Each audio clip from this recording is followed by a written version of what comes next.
ఇట్లా ఇట్లా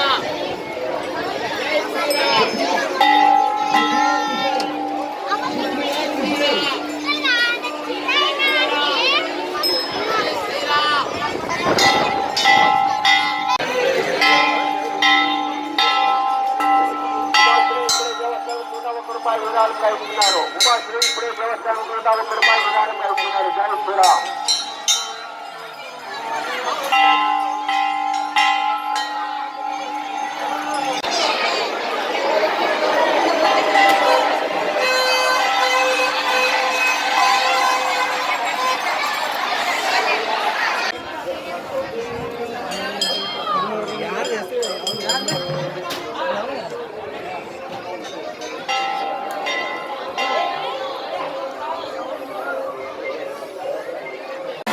స్వామివారి యొక్క విశిష్టత గురించి చెప్పండి స్వామి. ఆంజనేయ స్వామి యాదగిరి రణమండల ఆంజనేయ స్వామి దేవస్థానం.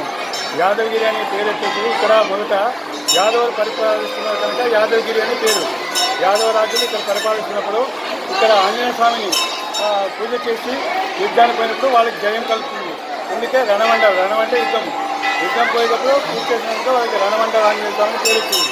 అప్పట్లో రాజులు పూజ చేసుకోకపోతే వాళ్ళకి జయం అవుతుంది కనుక అప్పుడు రాజులకు జయమైంది.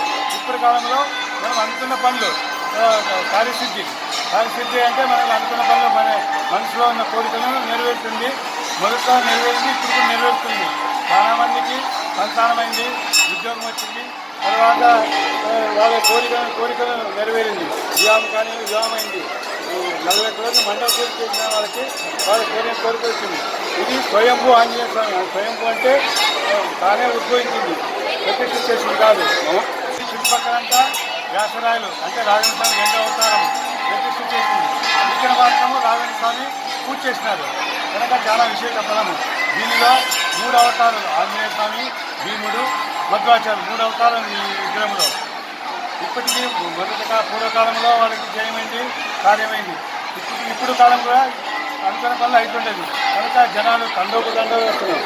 మన ఆంధ్ర రాష్ట్రంలో పల్లెటూరు నుంచి కానీ కర్నూలు డిస్ట్రిక్ట్లో కర్ణాటక, మహారాష్ట్ర, తమిళనాడు ప్రతి రాష్ట్రం నుంచి వచ్చి ఇక్కడ దర్శనం చేసుకొని పోతున్నారు. కానీ విశేషం శ్రావణ మాసంలో కార్తీక మాసం చాలా విశేషం ఉంటుంది. అనంత పద్మనాభం అంటే 40 రోజుల తర్వాత సుమారు 5,000 మంది భక్తులు వచ్చి ఇక్కడ సేవ చేసి ప్రసాదం తీసుకొని పోతారు. చాలా విశేషం. మీ పేరు సార్? ఆనందాచార్య.